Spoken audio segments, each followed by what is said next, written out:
Hello student, कैसे हैं आप लोग। आई होप सभी लोग बहुत अच्छे होंगे, सुरक्षित होंगे। मैं भी बहुत अच्छी हूँ और मैं आज उपस्थित हुई हूँ एक नई वीडियो के साथ जो है class 10th first chapter chemical reaction and equation के मोस्ट इम्पॉर्टेंट 10 शॉर्ट क्वेश्चन जो एग्जामिनेशन ज़रूर आते हैं। एज यू नो, जो हमारा जो पैटर्न है एग्जामिनेशन का उसमें 24 to 25 क्वेश्चन ऐसे हैं जिसमें वेरी शॉर्ट क्वेश्चन पूछे जाते हैं। तो चलिए स्टार्ट करते हैं आज का वीडियो लेक्चर। बट उससे पहले अगर आप इस चैनल पे नए हैं तो please subscribe my channel, that is CS पाठशाला। तो चलिए स्टार्ट करते हैं।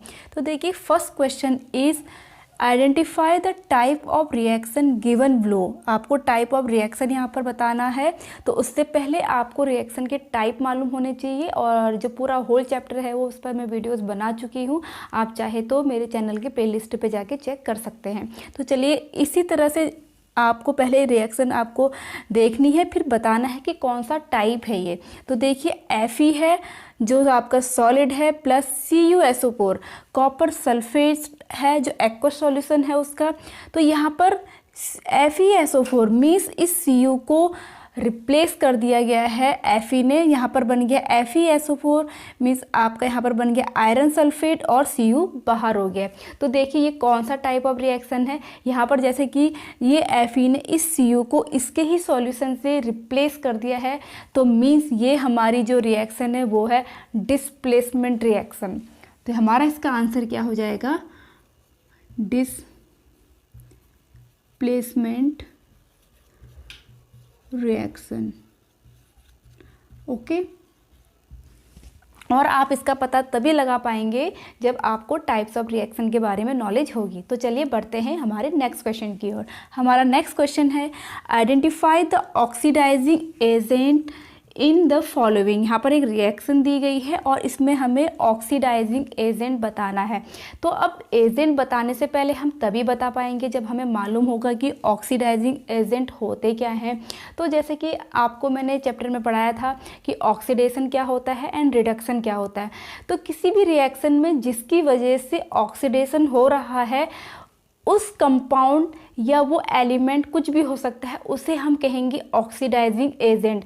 उस कंपाउंड या फिर एलिमेंट में ऑक्सीडेशन नहीं होता है, उसकी वजह से किसी और कंपाउंड या उसमें होगा, तो उसको हम कहते हैं ऑक्सीडाइजिंग एजेंट। तो इसके बारे में तो मैंने बता दिया है। तो चलिए अब देखते हैं वीडियो में आपके यहाँ पर कि क्या लिखा है। तो देखिए, यहाँ पर है MnO2 plus 4HCl is equal to MnCl2 Cl2 and 2H2O। पहले हमें यहाँ पे आइडेंटिफाई करना है कि कहाँ पर ऑक्सीडेशन हो रहा है एंड कहाँ पर रिडक्शन हो रहा है।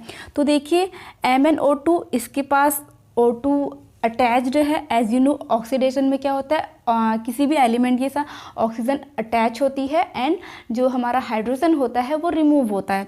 अब यहाँ पर देखिए, जब हम यहाँ से यहाँ जा रहे हैं, देखिए मैग्नीज के साथ यहाँ पर ऑक्सीजन था, यहाँ पर आने पर वो ऑक्सीजन क्या हो गया, हट गया है। मीन्स यहाँ पर ऑक्सीडेशन नहीं हो रहा है, यहाँ पर हो रहा है reduction. Okay, and second one HCl, यहाँ पर क्लोरीन के साथ हाइड्रोजन था, बट यहाँ जाने पर क्लोरीन के साथ हाइड्रोजन क्या हो गया, रिमूव हो गया। मीन्स यहाँ वाली प्रोसेस में क्या हो रहा है, ऑक्सीडेशन हो रहा है। ऑक्सीडेशन जैसे कि मैंने बताया, या तो ऑक्सीजन प्लस होगी या फिर हाइड्रोजन रिमूव होगी। और सेम इसका अपोजिट होता है रिडक्शन में। रिडक्शन में क्या होता है, हाइड्रोजन प्लस होती है बट ऑक्सीजन रिमूव होती है। तो यहाँ पर देखिए, हाइड्रोजन आपकी क्या हो रही है, रिमूव हो रही है। तो यहाँ पर ये ऑक्सीडेशन है, ये हमारा रिडक्शन है। अब देखो, यहाँ पर ऑक्सीडेशन हो रहा है, जैसे कि अभी मैंने बताया ऑक्सीडाइजिंग एजेंट क्या होंगे, जिसकी वजह से ऑक्सीडेशन होगा वो हमारा क्या कहलाता है, ऑक्सीडाइजिंग एजेंट। तो हमारा HCl जो है उसमें आपका Cl का रिडक्शन यहाँ पर हो गया है। किसकी वजह से, जब इसकी रिएक्शन इस मैग्नीज ऑक्साइड के साथ की, तो यहाँ पर इसकी वजह से इसमें क्या हो रहा है, रिडक्शन हो रहा है। तो यहाँ पर ऑक्सीडाइजिंग एजेंट हमारा क्या हुआ, MnO2। तो करेक्ट आंसर हमारा क्या हो जाएगा, MnO2, मैग्नीज ऑक्साइड। क्लियर हो गया। तो चलिए अब बढ़ते हैं क्वेश्चन नंबर 3 की ओर। क्या है देखिए, इन the reaction find X and Y। ठीक है, यहाँ पर एक रिएक्शन लिखी गई है जहाँ पर हमें इस X और Y की वैल्यू को फाइंड करना है। जैसा कि आप अच्छे से समझ गए होंगे, इसका मतलब है हमें इस रिएक्शन को बैलेंस करना है। अब as you know, balance reaction क्या होती है, आपके जितने नंबर ऑफ एलिमेंट रिएक्टेंट में प्रेजेंट होते हैं उतने ही नंबर ऑफ एलिमेंट आपके प्रोडक्ट में भी प्रेजेंट होने चाहिए, तभी जाके वो रिएक्शन बैलेंस रिएक्शन कहलाती है। तो चलिए स्टार्ट करते हैं। सबसे पहले स्टार्ट करते हैं बेरियम से। बेरियम यहाँ पर 2 है, बट बेरियम यहाँ पर हमारा 1 है, तो इसे 2 बनाने के लिए हम यहाँ पर 2 लिख देंगे। क्लियर हो गया। लेकिन ये 2 इस बेरियम के लिए भी है, इस ऑक्सीजन के लिए भी है एंड इस हाइड्रोजन के लिए भी है, इस बात को नोट रखना। तो यहाँ पर हमारी y की जो वैल्यू आ गई वो आ गई 2। क्लियर हो गया। अब नेक्स्ट हमारा क्या है, कार्बन। क्लियर, यहाँ पे कार्बन हमारा 1 है, यहाँ भी हमारा कार्बन 1 है, तो ये ऑलरेडी बैलेंस है, इसे हमें बैलेंस करने की ज़रूरत नहीं है। अब नेक्स्ट हम बात करते हैं ऑक्सीजन की। अब देखिए यहाँ पर ऑक्सीजन अभी फ़िलहाल 1 है, अगर हम यहाँ पर x की कोई ना कोई वैल्यू जरूर आएगी, जिसकी वजह से इस ऑक्सीजन का नंबर भी चेंज हो जाएगा। अगर हम राइट हैंड साइड देखें तो ऑक्सीजन यहाँ पर 2, 2 दूनी 4, तो ऑक्सीजन कितने हैं, 4 हैं, और हाइड्रोजन कितने हैं, 2 दूनी 4 और 4 8, और हमारे यहाँ पर हाइड्रोजन प्रेजेंट है, जबकि यहाँ पर हाइड्रोजन 2 ही प्रेजेंट है। ऑक्सीजन यहाँ पर 4 प्रेजेंट है, यहाँ पर 1 प्रेजेंट है। तो मीन्स अगर हम यहाँ पर 4 लिख दें तो हमारा काम बन जाएगा। अब देखिए यहाँ पर 4 लिखने से ऑक्सीजन भी हमारे 4 हो गए, और यहाँ भी 2 दूनी 4 ऑलरेडी प्रेजेंट है। हाइड्रोजन हमारे 4 दूनी 8 हैं, यहाँ पे 2 दूनी 4 और 4 8, तो हमारी रिएक्शन यहाँ पर क्या हो गई, बैलेंस हो गई। मीन्स हमारी जो एक्स वाई की वैल्यू आई, x की वैल्यू 4 आई, y की वैल्यू 2 आई। ओके, तो चलिए बढ़ते हैं हमारे नेक्स्ट क्वेश्चन की ओर। Name the brown coloured gas evolve when lead nitrate crystal are heated in the dry test tube. तो यहाँ पर हमें नेम बताना है, जब हम लेड नाइट्रेट के क्रिस्टल को गर्म करते हैं तो ब्राउन कलर की जो गैस इवॉल्व होती है उसका नाम क्या है। तो यहाँ पर मैं सिंपल सा आंसर बता देती हूँ, वो होती है nitrogen dioxide. This is the correct answer. अब हमारा नेक्स्ट क्वेश्चन है, the carbonate of metal X is a white solid, it decompose when heated to form carbon dioxide and a yellow solid oxide. What is the metal X. ठीक है, कोई एक metal x है, उसका carbonate है जो white colour का solid है, और वो डिकम्पोज हो जाता है जब उसको हम गर्म करते हैं, और कार्बन डाइऑक्साइड और एक येलो सॉलिड ऑक्साइड बनाता है। तो व्हाट इज़ द एक्स। तो यहाँ पर मैं बताना चाहूँगी वो है हमारा लेड, मीन्स Pb, और Pb का कार्बोनेट क्या हो गया, PbCO3। ओके, जब इसको गर्म करते हैं मीन्स ये अभी जैसे कि बताया वो किस में चेंज हो जाता है, डिकम्पोज हो जाता है। ये अभी का है, इसका वाइट कलर होता है। जब ये इसको गर्म करेंगे तो ये डिकम्पोज हो जाता है PbO, मीन्स लेड ऑक्साइड। देखिए यहाँ पे ना येलो सॉलिड ऑक्साइड, तो इसका कलर होता है येलो, और यहाँ पर कार्बन डाइऑक्साइड गैस इवॉल्व होती है। तो यहाँ पर हमारा करेक्ट आंसर क्या हो जाएगा, लेड। ओके, अब नेक्स्ट क्वेश्चन है हमारा, identify the substance oxidised and reduced in the reaction. यहाँ पर एक रिएक्शन है कि कौन ऑक्सीडाइज्ड हो रहा है, मीन्स किस में ऑक्सीडेशन हो रहा है, किस मेटल के साथ या फिर किस एलिमेंट्स के साथ, और कौन रिड्यूस हो रहा है। जैसे कि अभी थोड़ी देर पहले मैंने ऑक्सीडेशन और रिडक्शन के बारे में थोड़ा बहुत बताया था। तो चलिए देखते हैं, यहाँ पर कॉपर ऑक्साइड है, यहाँ पर ओनली जिंक है। ओके, तो कॉपर ऑक्साइड जब इसको प्रोडक्ट में हम देखेंगे तो ओनली कॉपर है, मीन्स पहले उसके साथ ऑक्सीजन अटैच थी, वो रिमूव हो गई है। तो मीन्स जिसमें ऑक्सीजन रिमूव हो जाती है तो वहाँ पर होता है रिडक्शन। तो यहाँ पर क्या हो रहा है, रिडक्शन। क्लियर। अब यहाँ पर जिंक देखिए सिंगल है रिएक्टेंट में, लेकिन आफ्टर रिएक्शन वो चेंज हो जा रहा है जिंक ऑक्साइड में, मीन्स उसमें ऑक्सीजन प्लस हो रही है, और जिसमें ऑक्सीजन प्लस होती है वहाँ पर क्या होता है, ऑक्सीडेशन। यहाँ पर हमारा हो रहा है oxidation.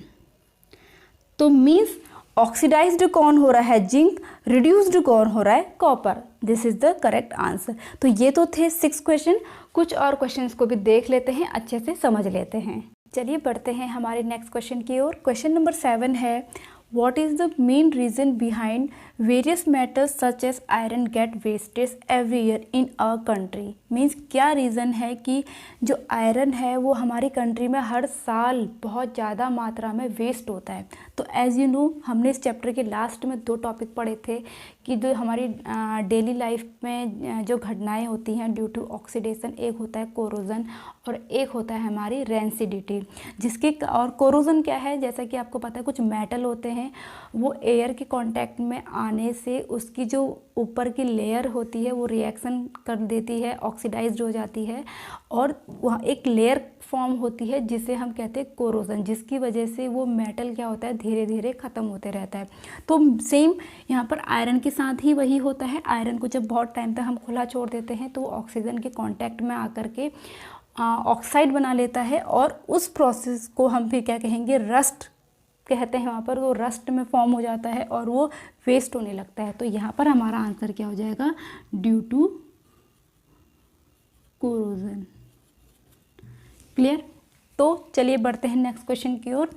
Identify the reducing agent in the following reaction. इससे पहले हमने करा था ऑक्सीडाइजिंग एजेंट, जो मैंने आपको अच्छे से समझाया भी था कि क्या होता है। और रिड्यूसिंग एजेंट जस्ट उसका अपोजिट होता है। मीन्स किसी भी एलिमेंट या कंपाउंड में रिडक्शन जब होता है और जिसके कारण होता है उसे हम रिड्यूसिंग एजेंट बोलेंगे। ओके, जिसमें रिडक्शन होगा वो रिड्यूसिंग एजेंट नहीं होगा, जिसकी वजह से किसी और प्रोडक्ट में या फिर जो भी हमारे एलिमेंट्स होते हैं उसमें जो आपका रिडक्शन होगा उसे हम कहेंगे रिड्यूसिंग एजेंट। अब यहाँ पर पहले हम इसको स्टडी कर लेते हैं कि क्या रिएक्शन है। यहाँ पर देखिए है हमारा Fe2O3 + 3CO is equal to 2Fe 3CO2। अब यहाँ पे हमें आइडेंटिफाई करना है कि रिडक्शन हो कहाँ पे रहा है। तो यहाँ पर देखिए Fe2 के बाद 3O है, यहाँ पर आने के बाद जो O हैं वो रिड्यूस हो गए हैं, रिमूव हो गए। मीन्स Fe जो है आयरन है वो रिडक्शन उसमें हो रहा है, जबकि जो कार्बन मोनोऑक्साइड है वो कार्बन डाइऑक्साइड में चेंज हो जा रहा है। मीन्स यहाँ पर क्या हो रहा है, ऑक्सीडेशन और यहाँ पर रिडक्शन। ओके, अब जैसे कि मैंने बताया जिस एलिमेंट में या जिस कंपाउंड में ऑक्सीडेशन होता है और जिसकी वजह से होगा उसे ऑक्सीडाइजिंग एजेंट, और जिस एलिमेंट में या कंपाउंड में रिडक्शन होगा और किसकी वजह से हो रहा है, इस CO की वजह से हो रहा है, तो वो क्या कहलाएगा, रिड्यूसिंग एजेंट। तो यहाँ पर हमारा रिड्यूसिंग एजेंट क्या है, CO means carbon monoxide. Okay, अब नेक्स्ट क्वेश्चन है why is photosynthesis considered an endothermic reaction. Okay, तो सबसे पहले हमें ये समझना जरूरी होगा कि एंडोथर्मिक रिएक्शन क्या होती है। देखिए जो रिएक्शंस होती है वो 2 टाइप्स की होती हैं एनर्जी के टर्म में। एक होती है एक्सोथर्मिक रिएक्शन, एक होती है एंडोथर्मिक रिएक्शन। तो देखिए दोनों क्या डिफरेंस है दोनों में। एक्सोथर्मिक रिएक्शन ऐसी रिएक्शन होती है जिसमें से हीट इवॉल्व होती है जब प्रोडक्ट फॉर्म हो जाता है। मीन्स जब किसी 2 हम एलिमेंट्स को या कंपाउंड को मिलाते हैं आपस में और थर्ड जो प्रोडक्ट बनेगा उसके साथ साथ हीट भी निकलती है, तो उसे हम कहते हैं एक्सोथर्मिक रिएक्शन। ओके, अब कुछ रिएक्शन ऐसी होती है जिसमें हमें एनर्जी देने की आवश्यकता होती है तभी जाके उसमें रिएक्शन होगी और प्रोडक्ट बनेगा। तो इस टाइप के रिएक्शन को कहते हैं हम एंडोथर्मिक रिएक्शन। तो यहाँ पर जैसे कि आपको पता है फोटोसिंथेसिस की प्रोसेस क्या होती है, 6CO2 + 6H2O ये हमारे क्या है, रिएक्टेंट है। अब ये तब तक यहाँ पर ग्लूकोज में C6H12O6 + O2 ये आपके दोनों जो रिएक्टेंट है या रॉ मटेरियल हम कह सकते हैं, तब तक यहाँ पर प्रोडक्ट नहीं बनाएंगे जब तक सनलाइट नहीं होगी। ये क्या करते हैं, सनलाइट की जो एनर्जी है उसको एब्जॉर्ब करते हैं तभी जाके ये प्रोडक्ट बनाता है। मीन्स सनलाइट, और इस सनलाइट को कौन एब्जॉर्ब करता है, chlorophyll. Okay, so that's why जो हमारी फोटोसिंथेसिस की रिएक्शन है उसको हम एंडोथर्मिक रिएक्शन की तरह कंसिडर्ड करते हैं, क्योंकि जब तक इसमें सनलाइट की हीट को या एनर्जी को एब्जॉर्ब नहीं करेगा तब तक ग्लूकोज फॉर्म नहीं होगा। ओके, आई होप आपको ये भी क्लियर हो गया होगा और इम्पॉर्टेंट क्वेश्चन भी है ये। अब नेक्स्ट है हमारा which reaction below are oxidation. अब यहाँ पर पहले क्वेश्चन को समझ लीजिए आप। यहाँ पर आपका एक प्रोडक्ट ये है, इससे यहाँ पर ये बन रहा है, फिर इससे यहाँ ये बन रहा है, इससे यहाँ ये बन रहा है। तो कहाँ पर जो XYZ जो 3 रिएक्शन हो रही है, कहाँ पर ओनली ऑक्सीडेशन हो रहा है, हमें ये बताना है। तो देखिए पहले हम केवल जो ऑक्सीजन के नंबर हैं उन्हें हम काउंट कर लेते। यहाँ पर 1 है, इससे जब X ये बन रहा है तो यहाँ पर 2 हो गए।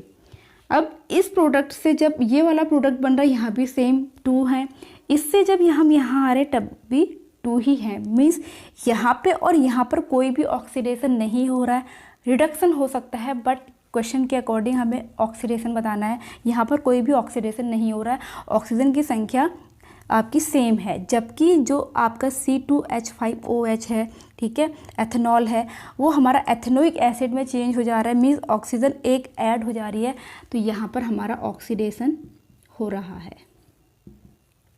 मीन्स आपकी विच रिएक्शन, तो यहाँ पर क्या आंसर आ जाएगा X। तो ये तो थे कुछ most important very short question 10 और एज यू नो क्वेश्चन आते ही हैं।